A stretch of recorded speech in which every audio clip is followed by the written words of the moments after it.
To break it up a little bit, we have three incredible panels today focused on a variety of topics. The first one is what is being done, and we have, again, brought together three incredible folks facilitating the conversation as well as incredible panelists. The first moderator, it's my privilege to have been on his show multiple times, and I hope that I don't butcher his name so I can be invited back. Our first presenter and moderator is Joe Scheinemann with KPNR's State of Nevada's program. Thank you. Thanks. Hi, I'm Joe Scheinemann from KNPR, as he said, and joining me here will be Craig Rayborn, the Director of Metro Planning at the Regional Transportation Commission of Southern Nevada, Sandra Rosenberg, Assistant Director of the Nevada Department of Transportation, and Kaizad Yazdani with Clark County Public Works. If each of you, starting with you, Craig, would want to introduce yourself, give us a little bit about your background. Sure. So my name is Craig Rayborn. Hi there. Yeah, so my name is Craig Rayborn. I'm the Director of the Metropolitan Planning Organization element at the Regional Transportation Commission. I've been a planner and a transportation planner for about 2 decades. I've worked, a significant part of my career is actually spent working at a research center called the Highway Safety Research Center, and we dealt with a lot of transportation issues. I was the program manager for the Federal Highway Administration's clearinghouse on pedestrian and bicycle issues as well. I've been at the RTC now for about 4 years. Okay. And it's a subtle sign. I thought I would actually make a point of demonstrating that we all have different kind of transportation activities, but yeah, this does kind of indicate we have different perspectives. And he actually bicycles to work 3 times. I aim for about 3 times a week. 12 miles from Summerlin, which I think is insane, but he does it. and as you saw the statistics, actually seems pretty safe to bike in the state of Nevada, even though 70% of the deaths do happen in Clark County. Next up is Sandra Rosenberg, Assistant Director, Nevada Department of Transportation. Sandra. Yes, hello, good morning. Sandra Rosenberg, Assistant Director at the Nevada Department of Transportation. My area is planning, but that also includes traffic safety engineering. So we work a lot with the metropolitan planning organizations. We do a lot of data collection. We work on making sure that safety is included in everything we do. And then, we do the planning and work with the local entities as well. Just a little background about myself. My bachelor's degree is actually in physics. Craig was hoping he would learn something new about me today, so I don't know if any of this is new to him, but I'm trying here. And then I actually spent a couple years as a children's ski instructor in the winters and working at a physics lab in the summer. And then I decided to go back to school, and my master's degree is in transportation technology and policy from UC Davis, which was a great broad education background for me to move into government and transportation. So I'm thrilled to be here today. One of my roles, in addition to being over traffic safety at NDOT, is serving on the Nevada Executive Committee on Transportation Safety, NECTS. That includes a broad array of stakeholders from law enforcement, government agencies, at the state, local, regional level. It's a great organization that helps talk about issues that are cross-cutting. And reporting to that group is task forces on the various different focus areas that Andrew mentioned earlier today. So I think that's probably enough, and I'm looking forward to the conversation. Sandra, pull your microphone about 5 inches towards you. Okay. That's just for me. I don't know if I can hear you, but I don't know if everybody can. And Kaizad Yazdani, he is with Clark County Public Works. Kaizad, a little bit about your background. I'm Kaizad Yazdani. I'm the traffic manager for Clark County Public Works. I've been with the department for 21 years. Clark County Public Works is responsible to maintain all the infrastructure and assets that we maintain within unincorporated Clark County. Just to give you a feel for what we maintain, we have about 65,000 streetlight poles, about 600 traffic signals, 100 school flashers and emergency fire department signals. We have 2,500 center line miles, which equates to about 8,000 lane line pavement marking miles that we maintain. We have about 2,900 crosswalks that we maintain valley-wide. We have about 100,000 signs that we maintain in unincorporated Clark County. Any given month, we get about 150 requests from citizens requesting us to investigate requests for a marked crosswalk, put in a traffic signal, look at speeding, and we conduct approximately 200 traffic studies a year. I'm excited to be here, and I'm looking forward to this discussion. Thank you. So we are talking about what is being done today, not in the future, to make the streets more safe for people. And it's something we've talked a lot about on our radio program with several of you people here right now. And I want to start with you, Craig. There's something called the Complete Streets that you're involved in. And that is sort of sounds like this combined effort that several jurisdictions are involved in. What is that? And how is it helping things? Right. So the basic idea of complete street design is to develop and build the street so that it serves all of the users safely and effectively. And so rather than having a street that is entirely thought of as a corridor just for moving vehicles, acknowledging and recognizing and then designing the street so that it safely accommodates the other users as well, the bicyclists, the transit users, the pedestrians, and even the different types of vehicles as well. So, streets that would be in industrial areas might also, you want to make sure that you're designing that street to accommodate the trucks that they would be dealing with. And so that's an important element. It has obviously, it should carry a number of safety benefits, and there's a significant amount of research out there that backs that up. We work with the state and we work with all of the local jurisdictions throughout the county, not just in the valley, but also Mesquite, on their safe street or safe complete streets programs. Like I said, it's a significant element.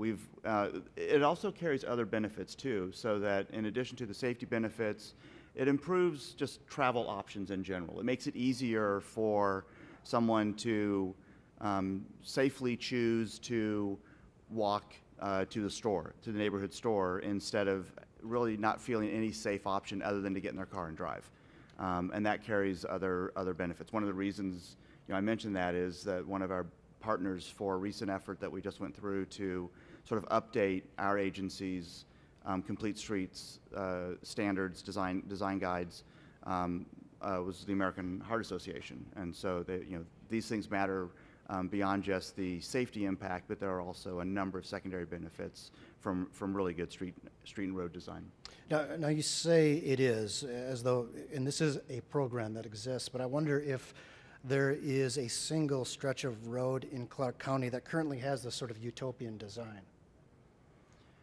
There are a number of stretches of roads that are designed with all the users in mind. I mean, I think I would let maybe Kaizad identify some for urbanized Clark County.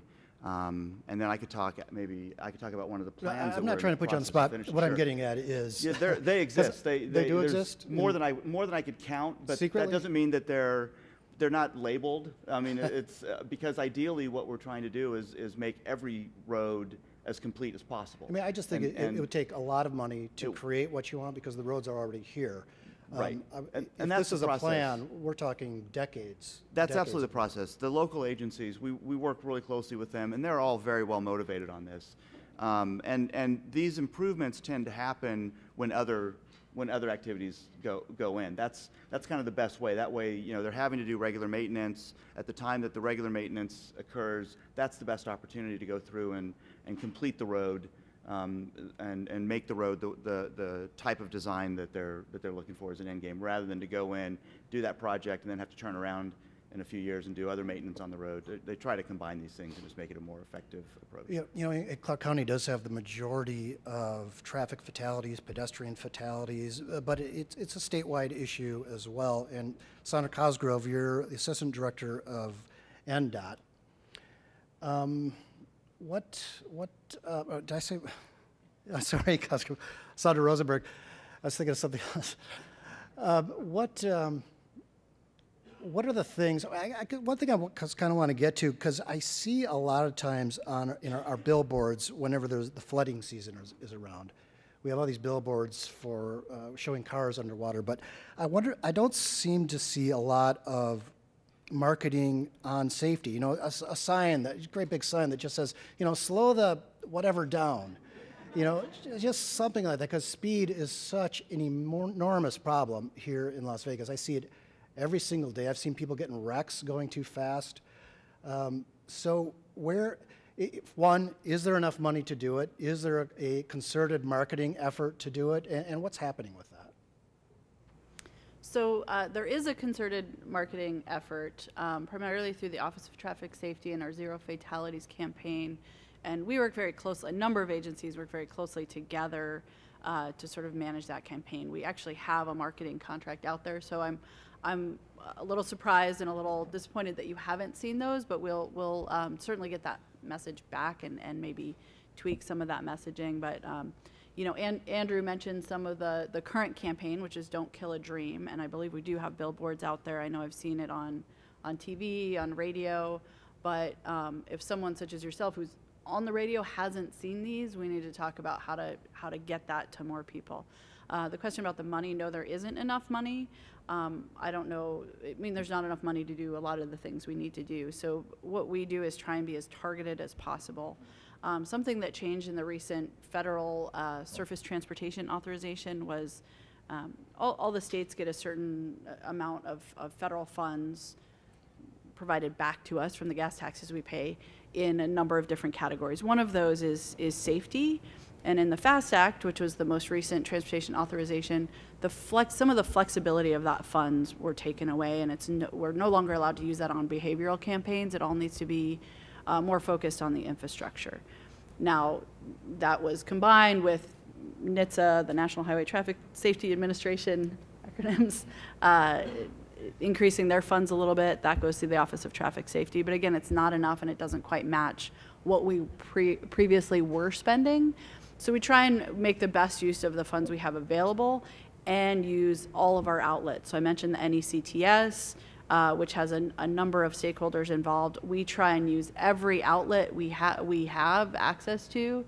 Andrew mentioned the 4Es. We've actually added a fifth one, which is everyone. So it's all of our responsibilities to not only drive safely, walk safely, bike safely, but to get that message out in terms of how we can all be safer on the roads and what the impact is of acting unsafely. We don't want to kill a dream. We don't want to kill anybody's dream. We don't want anyone to not wake up tomorrow and not go home to their family. So there's always more we can do on that campaign piece.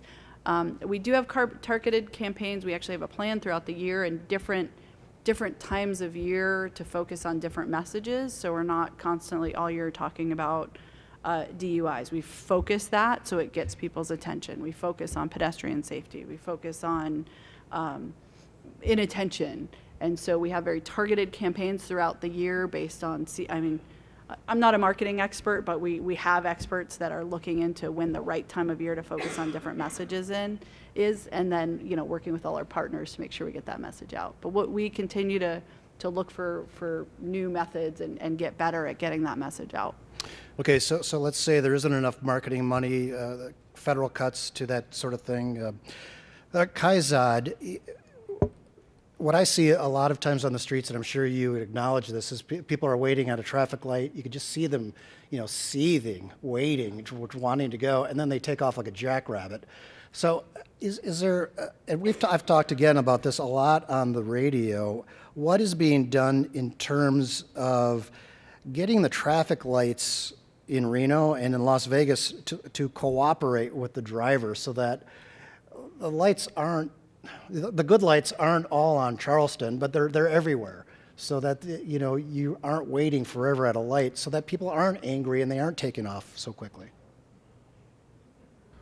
Now, that's a tough one. Well, I can tell you what RTC Fast is doing. We're upgrading our controllers to the new 980 ADC controller. So they're intelligent controllers that can communicate well with each other on a network valley-wide. We're almost 60% through all the upgrades, and what that does is it allows for intersections to talk to each other. When you have two major corridors, there's not enough time to share between the two roadways. The best thing we can do is split the times evenly. If you drive the speed limit, the signals are timed so that you should be able to hit the green as you progress down the corridors. If you're speeding, you probably won't hit the greens through the corridor. So between the phasing at the individual signals and the coordination between a network of signals, we're trying to provide enough bandwidth to platoon the cars through the corridor. And it's a challenge because volumes vary based on events that we have sometimes. And if you have an accident, or if you have a preemption due to emergency response, that can throw the coordination out of sync. So RTC Fast, the county, the other entities are doing our best to upgrade our equipment and to provide better coordination. By the way, and this is just a personal thing, does it help if I flash my lights when it's dark at the light to make it change more quickly because it thinks it's an emergency light? No. Because I've tried it. Does it? No, it does not. Okay.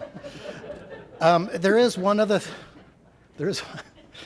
thing out there I've heard in Audi's cars. They will, I don't know how many traffic lights have the capability of transmitting a signal to the car to tell you how many seconds are left on the red light. Right, so that's part of the upgrade that I mentioned earlier is if you have the new 980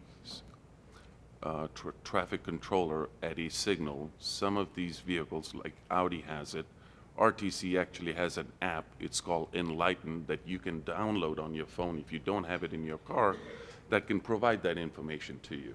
Oh, so there's an app now that There is an anybody app. can have. You don't have to have that car. Oh, I had no idea. How many lights are equipped with that capability? Right now at the county, we have 600 signals, so we're about 250, 270 upgraded. Okay. And Kaizad, I don't want to focus on you, but 4 years ago, it was about 4 years ago, a woman in a car, troubled, drove into a crowd on the strip in front of, I think it was Planet Hollywood.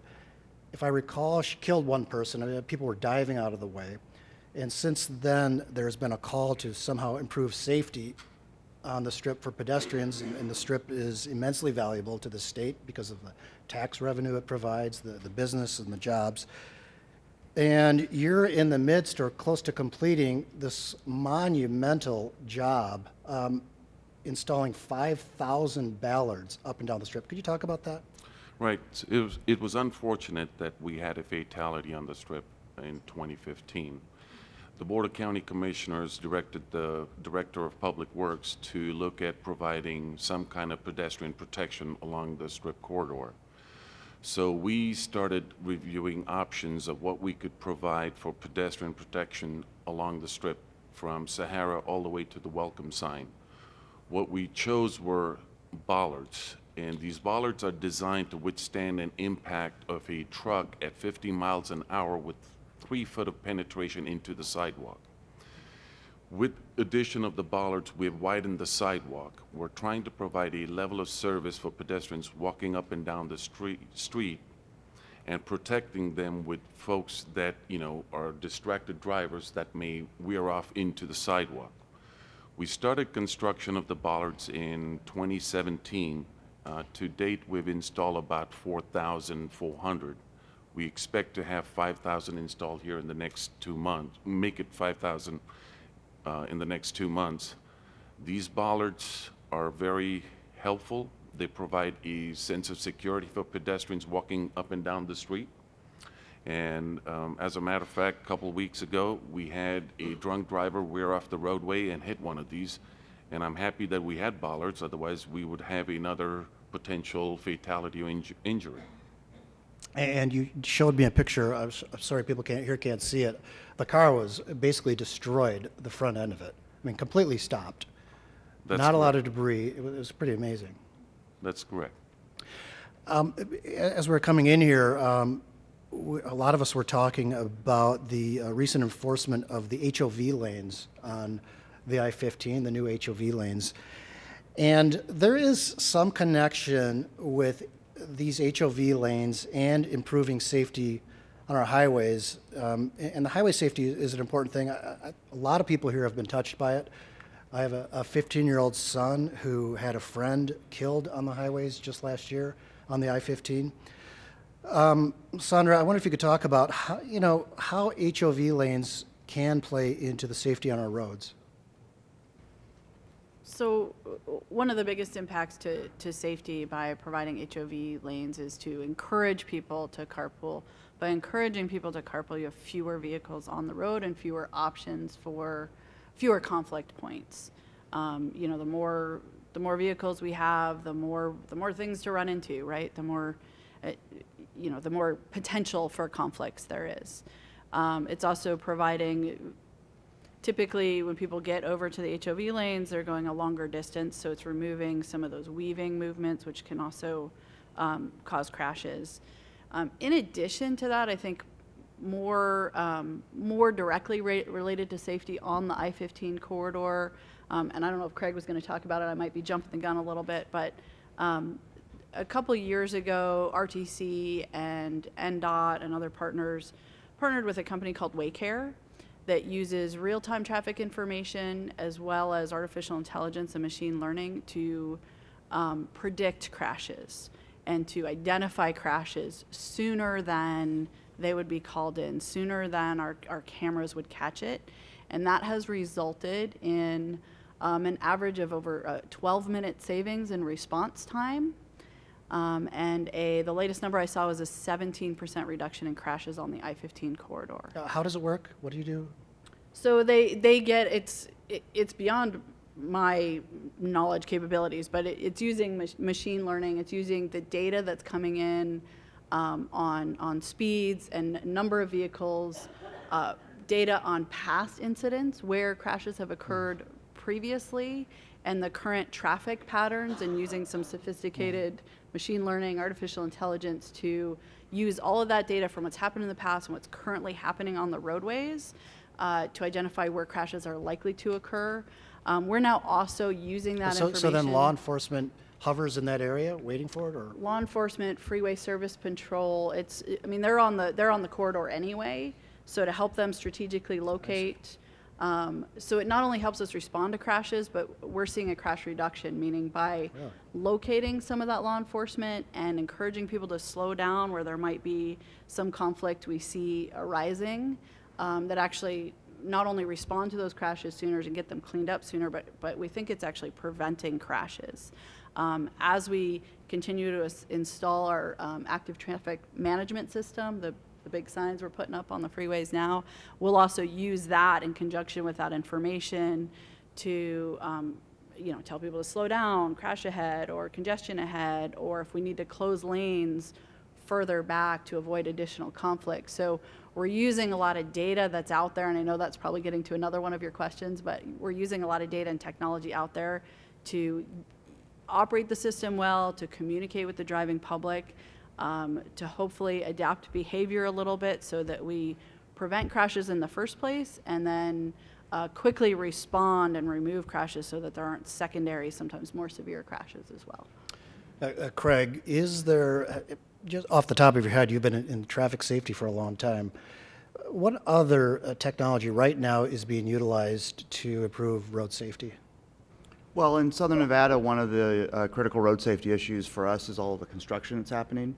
And so we've partnered with some technology companies to actually put devices on, actually on the cones, on the vehicles that are in work zones, even on some of the workers themselves, so that movement is tracked and identified and is able to then be signaled out so that the traffic control devices can help accommodate those. And for systems like if you're using a smartphone app like Waze, knows that construction zones are happening in part because of this type of technology. Another thing similar and closely related to that is the ability to sort of dynamically identify. We try to know what all of the activities are that are happening on the different roads, but a lot of the construction that you see is not something that channels through the RTC, but it's being done not by one of the local one of the local public works departments, but instead it's by one of the utilities or something like that. And so we also have technologies, just the cameras that are on our fleet vehicles, on other vehicles, using those to identify these construction zones as well, to try to implement traffic control around those as they're occurring too.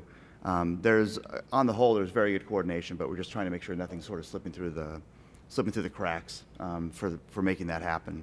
Other technologies that we're kind of lucky. Our climate here makes Southern Nevada a really good test bed for transportation technologies. And so, we're also we're working with Henderson, and there was a research center at University of Nevada up in Reno that's been looking at LiDAR. It's a light-emitting radar type technology, and they have been. We've been working with Henderson to identify some locations where LiDAR can be installed and start to identify like what pedestrians. It's really good at detecting pedestrians. And so we're working with them to install this and start using the technology to start identifying, what the patterns of movement are, so that we can then leads us to better safety, better design down the road, as well as potentially implementing more active pedestrian safety countermeasures once we have a better understanding of like what that type of behavior looks like. As I mentioned, I have a 15-year-old wannabe licensed driver. He's just learning right now. I want each of you to answer this question, starting with you, Kaizad. If there was one piece of advice you would give him to stay safe on the road, what would it be? I think everybody's heard this before. Don't use your phone.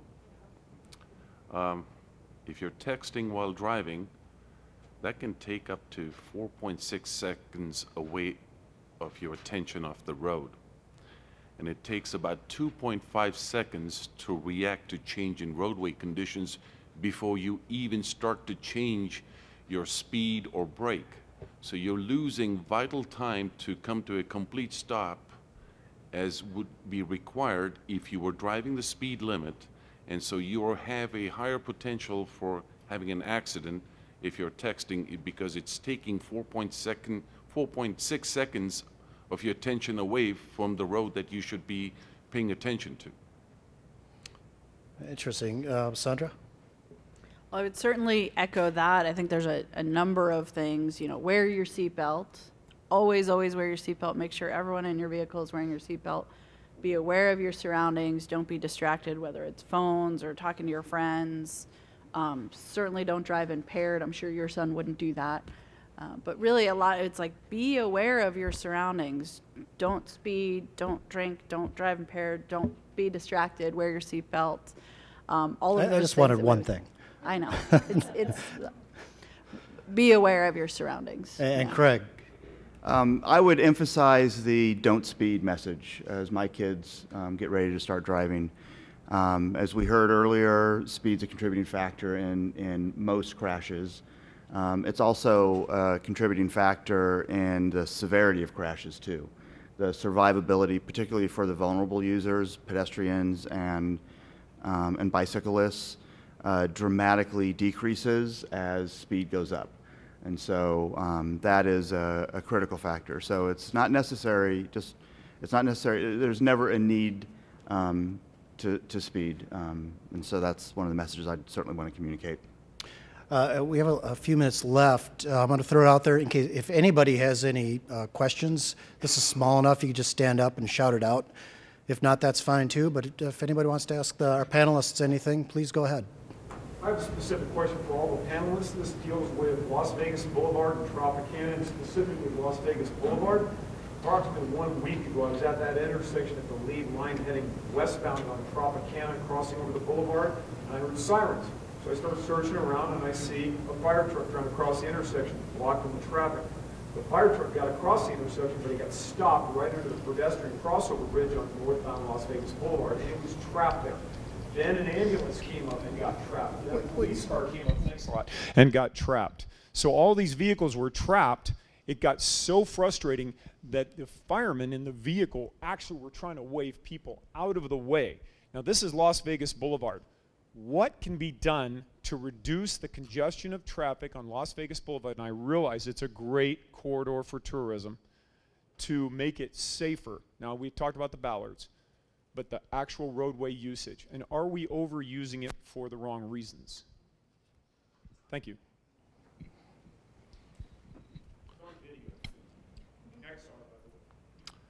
I'm not sure what time of day that was. Noon. We do have a pedestrian bridge that is being built today at Park in Las Vegas Boulevard. On Las Vegas Boulevard, we have high pedestrian volume and a lot of crossings. We're trying to grade separate the pedestrians from the vehicular movements so we can provide enough time for vehicles to travel the roadway and make it safer for our pedestrians. We also have parallel streets that we're improving, Frank Sinatra, Koval.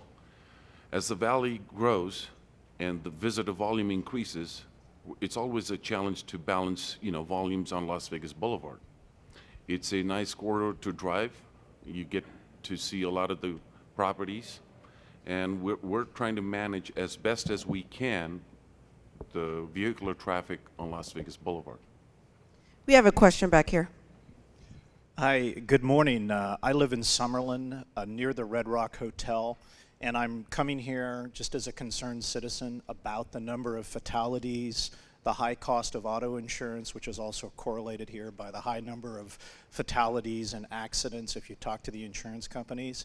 There's been a couple of bad fatalities in my neighborhood, and usually alcohol is involved as well as speeding. So I've been thinking a lot about this, and I've made a career in problem solving and done well, and I'd like to throw this out for consideration. Are we missing an opportunity to re-educate drivers at the DMV in Nevada? In other words, we have something like 40 million people a year coming here as tourists, and is there any data on statistics as to accidents caused by visitors in rental cars or strictly residents whose cars are registered here? And then the other thing, back to the DMV, is would that not be an appropriate place to re-educate people? Because there are certain challenges here in Nevada that do not exist in California, such as leaving a kid in a car for 10 minutes. It will kill the kid, it will kill the animal, but you could get away with that in San Francisco, where I'm from. So in other words, we have all these challenges unique to Las Vegas, and are we spending resources in the right place? Instead of technology, how about driver re-education? Thank you. That goes to the NDOT person. Wasn't quite sure if that was a statement or a question. We certainly work very closely with the DMV and driver education in general in terms of requiring additional training or additional testing. We'd have to look at our licensing procedures, and I'm happy to have that conversation with the DMV. But part of that is that everyone piece, and that we all need to be educating each other. But we're happy to kind of take a look at that. We certainly have some challenges based on climate here, as well as behaviors. I believe we may be able to dig into the data a little bit in terms of vehicular ownership of those crashes. I don't know how reliable that data is, and then we certainly don't want to get into any sort of privacy issues, but I believe that data is collected, and we may be able to look at some way at pulling some of that information just to see if that is a factor or not. We certainly look at all sorts of data to identify kind of common threads or information that might help us do better in the future. So all I can say really is we'll look into that. Okay. Any other questions? Commercials. There are more attorney commercials saturated with attorney. And the question is, why isn't there more public safety commercials from law enforcement or the mayor? But we don't see a lot of that, but we sure see a lot of attorneys that's ready to defend and collect money or give, you know. So is there an answer for that, or? Yeah, do you lobby a lot on behalf of your different agencies, the legislature, to get money strictly for marketing? I mean, yeah, I think it goes without saying that safety is expensive, but you know, sometimes anybody who manages people knows you have to tell people things over and over and over sometimes until they get it. And so, and marketing is a big part of that. Are you lobbying for that? So we are both statewide as well as nationally. Every time we go to DC, every time we get an opportunity to talk to our delegation, we do mention that we would love more money, but even just more flexibility in the money we get to be able to spend those highway dollars on safety education, on behavioral campaigns. We have given the amount we spend, I think we have a pretty good campaign. We do some research on how many people we're touching, how many people we're changing their minds on that are getting educated. But we don't have the money to do more. We don't have the money that the attorneys do to sort of compete with that. Mm-hmm. So we will continue to look for additional sources of revenue. We'll continue to look for additional partners to help us get our message out. And we'll continue to look for creative ways to get that out to more saturating the market.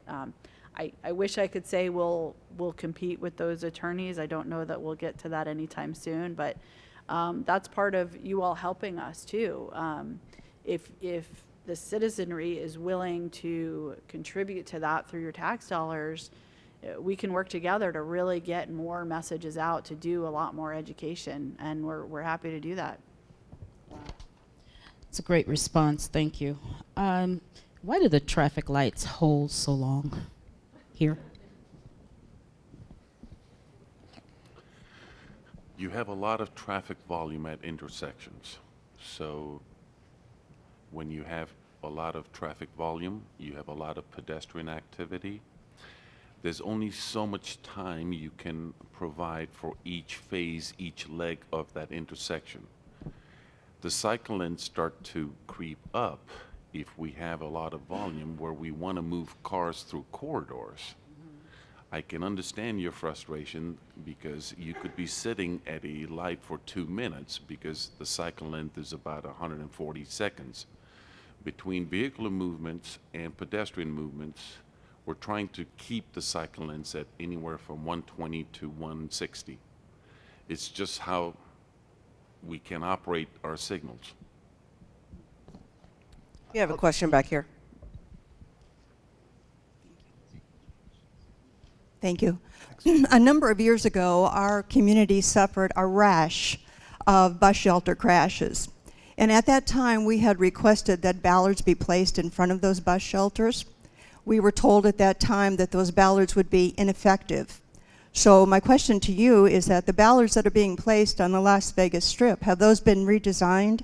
And would they be appropriate to be placed in front of our bus shelters to keep our people who need to take that bus, to help keep them safe? Good question. The RTC, this is something that the RTC has grappled with. Yes, Greg? absolutely. So, the RTC has a number of types of improvements that we look at for every bus stop in the valley, and among those are bollards. And so we do, I don't know the numbers, but we do have a program established now to start looking at installing bollards, much like what the county is doing, so that there are protective bollards at certain bus stops. It's not as simple as just putting the bollard in as they've done with the Strip. When they put the bollards in, they have to sort of widen the sidewalk because you're taking away space when you do that. And so in order to make that work effectively, there are some redesigns that have to happen around bus stops, and so sometimes there right-of-way issues and encroachments on private property in order to do that safely. But absolutely, we're looking at doing that, and I believe we actually have a program. I'm looking for a head nod where we actually are installing bollards at bus stops now. So, but how many bus stops are there?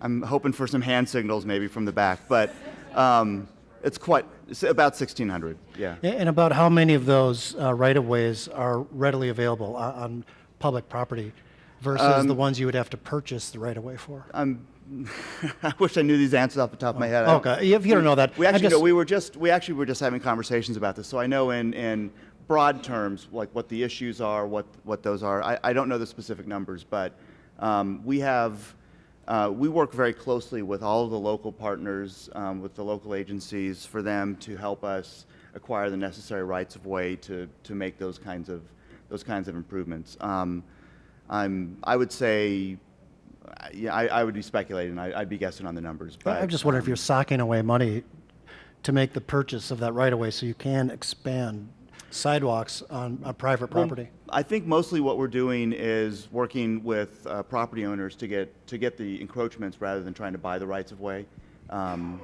Just trying to get the access that we need to move them back. Sometimes we're just talking about a foot or a few inches to make those work, so that there's adequate room for the bollard, the stop, and then the free movement still on the sidewalks that are at the stops. And so it's a big effort with 1,600, with that number of stops across the valley. It's a big effort, but we have an entire department of the RTC that's really focused on those types of facility improvements. Any other questions? Yeah, Joe, to your right. Hi, my name is Lamada Roundtree of My Father's House Church.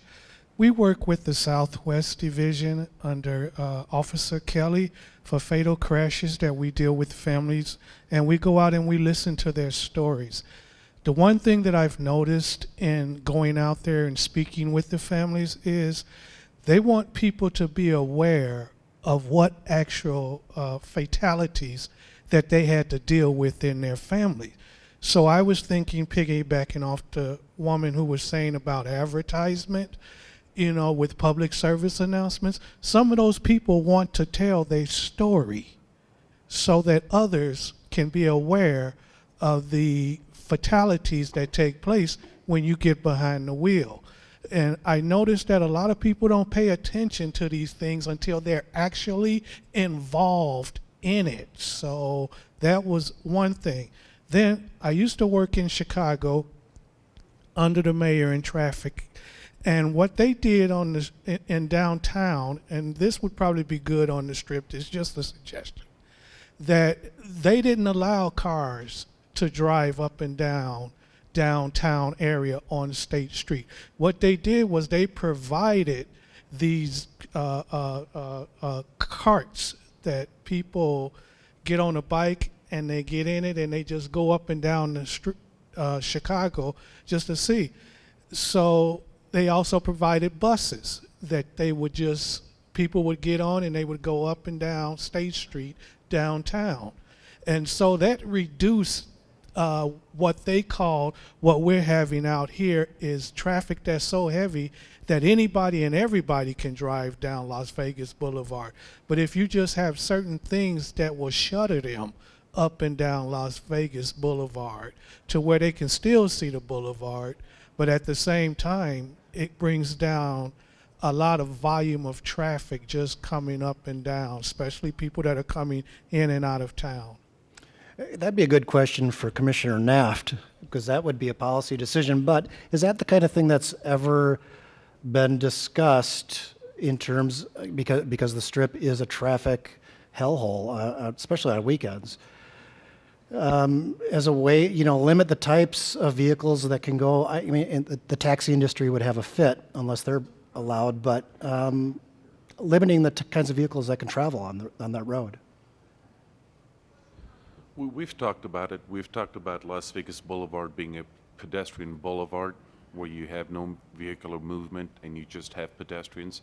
But it's not really practical because they do this in other cities like New Orleans, where you have network of roadways which are closely spaced.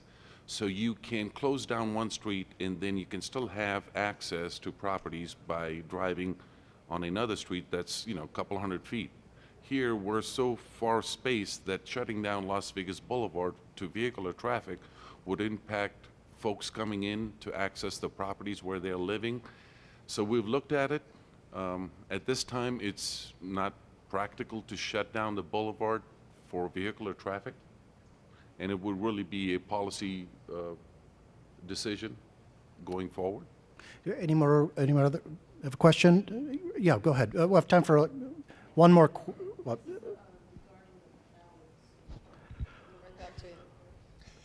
Yes. Is there any specific programs or ideas that you guys are discussing pertaining to perpetrators and also victims of, of motorcycles, the motorcycle community? What what are you getting at? There's motorcyclists that drive crazy. Then you have motorcyclists that are very, they drive very safely. But of course, when you get hit on a motorcycle, I own several bikes. It's a lot, you're going to get hurt a lot worse than if you're in a car. And I notice I've been seeing a lot of fatalities and situations going on with motorcycles, So do you guys, is there any strategy heading in that direction? So motorcycle safety is one of our statewide critical emphasis areas, and it's an area where we have a task force working on that. I don't right now have the specifics of some of those things they're working on, but a big part of it is rider education, and trying to get more people, offering more classes to anyone who wants to take them, encouraging all riders to take trainings every couple years, things like that. So that's part of one of the things we're trying to fund more of. Andrew Bennett, who's sitting at your table from the Office of Traffic Safety, can probably provide more information during the break. But it is something we're really focused on statewide. It is a critical emphasis area. It is a task force and the task force is made up of people who ride and want to make sure that everyone else on the road riding with them is aware, as well as the other types of vehicles are aware of the motorcycle activity. And we have a pretty big campaign up in the northern part of the state. During some of the motorcycle events, we remind people on the signs to, check twice. They're harder to see. So we do really focus on that. It's really important statewide. One more question here. Go ahead. The Ballards, have you considered also installing them on our school campuses? Palo Verde High School in Summerlin, for instance, there's wide open spaces where vehicles can drive up onto the campus. Just as a preventive measure, looking ahead, please consider installing them on our campuses because our students are walking as well, and that's another safety issue that, as a citizen, I see. So one thing I'll say about that, and that could be a perfectly viable solution for some of those locations. The RTC, working with the school district and the local governments as well, has conducted over the years a number of safety audits for the pedestrian and traffic environments around, I want to say we're maybe up to around, it's only 75 or so schools, but it's a program that we've established to try to do that and identify the safety issues relating directly to getting to and from the schools, particularly on and directly adjacent to the campuses. And then identifying solutions with the long-term goal of them being able to implement those. And so, when we do an audit like that for a school and we identify a need like that, then we work with the school district and the local agencies to try to make those improvements. You'll see a number of instances around the valley where we they have made improvements because of those. Okay. Thanks, everybody. Craig Rayborn is Director of Metropolitan Planning at the RTC of Southern Nevada. Sandra Rosenberg, Assistant Director of Nevada Department of Transportation. And Kaizad Yazdani, Clark County Public Works Traffic. Thank you all.